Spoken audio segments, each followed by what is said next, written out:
All right, so let's just quickly look up what this watch is actually selling for in the pre-owned market. So Casio Back to the Future.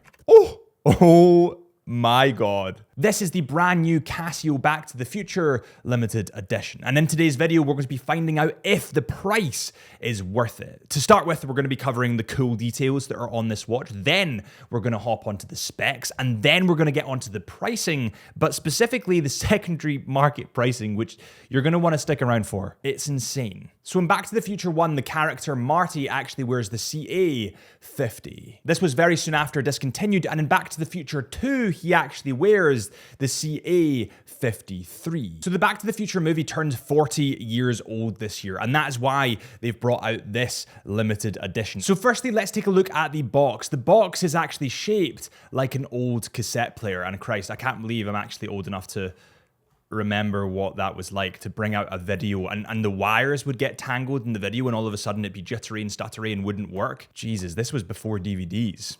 So if you look at around about the 12 o'clock mark on the watch, you'll see the text "out of time." And that was the registration plate on the car in Back to the Future, which is a really nice little throwback. To the right of the "out of time" text, you'll see 1985. And this is actually when the film was released. Flipping this watch over to the case back, you'll see that it actually has a flux capacitor engraved on it, which is a really cool little detail. And actually, it looks really, really nice just catching it in the light every now and again. When it's in the dark, you can't really see the engraving, but as soon as you have any light going through it, it looks good. And then we get to the little calculator buttons. And as you can see on these buttons that I've been playing around with for ages, by the way, the ADHD's been going crazy. But as you can see, they're all in different colors. And you might think, why? Why are they in different colors? Well, let me tell you. These colors were actually the same colors that they used in the car in Back to the Future. So even though it's like a functional thing, it's still a little bit of a nod, a little bit of a throwback to that movie, which I think is pretty cool. It is funny that you just want to keep playing with it. It's actually, you know what's weird about this watch is despite the numbers being so small, I still have complete control over them, and I've got some big fingers. Like I thought that it would be like a bit of a faff clicking this, but it seems to actually work really, really well. And also that little beep, that's going to drive everyone insane. If I were to get one of these, I'd be constantly going like this.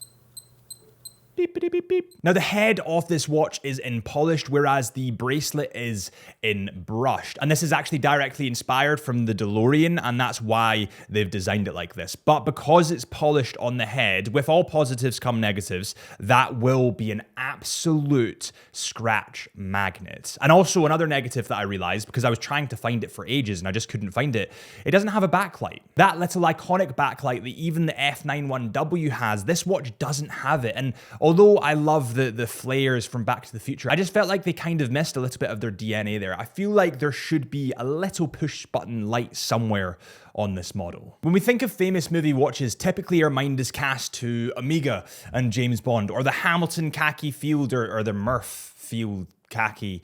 I don't know why it's sitting in that family, but you guys know what I mean, the Murph watch. Or potentially we go to Tag Heuer Monaco when it was featured in Le Mans. But I do think in terms of nostalgia and historical significance, Back to the Future is probably one of the largest movies to feature a watch. And you need to remember, back in the days, back in the 90s, it wasn't really a paid thing. It was more like the actor or the director just thought it was a cool watch for the movie they were directing and put it on the actor. Also, guys, just thinking about this, I cannot think of a watch brand that's featured in a movie, and I really am trying to think of one, that comes in at about £100. Typically, they're £500 and above. When you look at the likes of Hamilton, when you look at the likes of Omega, when you look at the likes of IWC and Top Gun, they're typically quite expensive, right? Because these movies cost a lot to be in.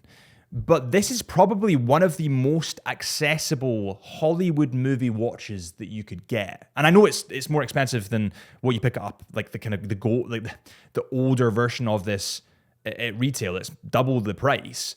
But I think, and I might be wrong here, let me know in the comments, I do believe that this is still the most accessible Hollywood watch you could get. And now for the specs. And by the way, just for reference, guys, I have 6.5 inch wrists, and this watch wears beautifully. It comes in at 34.4 millimeters in diameter. Due to it being kind of more rectangular, the lug to lug is actually a lot longer at 43.2 millimeters. And because it has a quartz crystal in there, because it is battery operated, it comes in at 8.2 millimeters in thickness. Now, the case material is actually a chrome plated resin with a stainless steel case back. So it isn't stainless steel, although a lot of people think it is.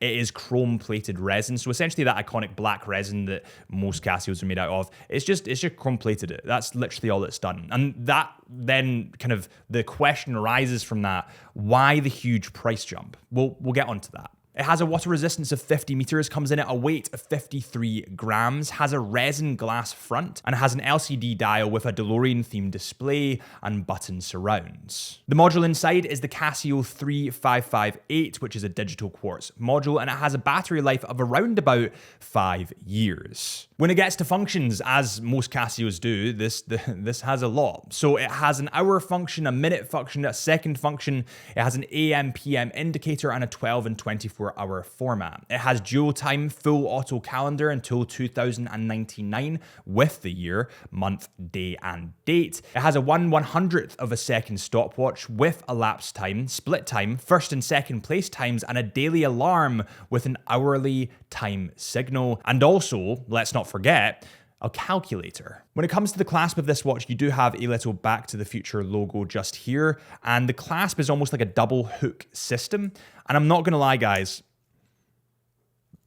it kind of annoys me. I feel like they could have done a little bit of a better job with the clasp. With that said, I do kind of get it, but it's a little bit niggly. So when we look at the CA50, which is the watch that essentially this is based on, we can see that it comes in at around about £60 depending on where you're getting it from. Now this model at retail, if you were to get it new, comes in at £114.90. But let's just look up what it's selling for on the secondary market at the moment, because I'm kind of curious. Casio Back to the Future watch. Let's see. Oh my God. Oh my God. Oh my God. It's selling on eBay at the moment for about £250 upwards. That is insane. That's like almost more than double what it's selling for retail. I've actually found one that's £300 here.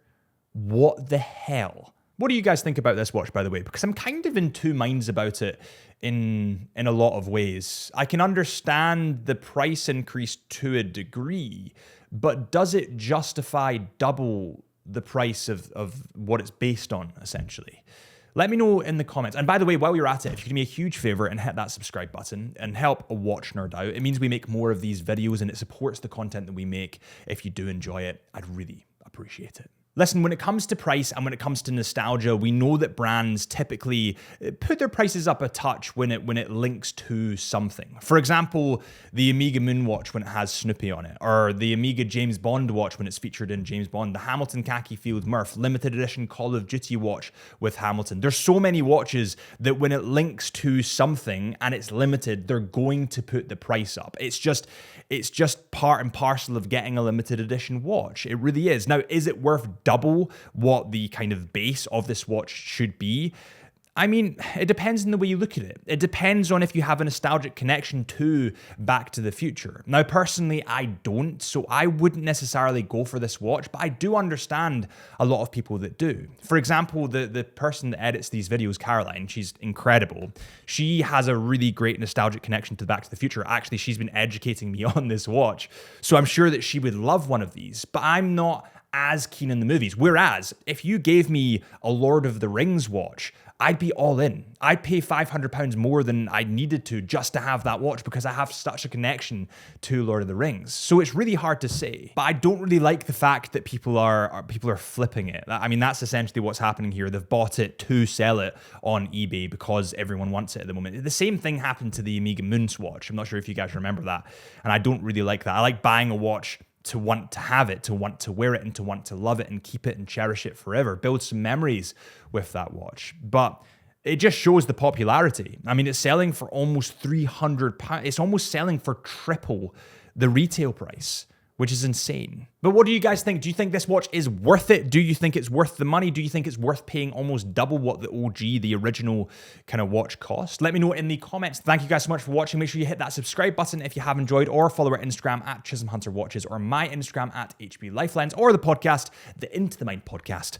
And I'll see you guys real soon.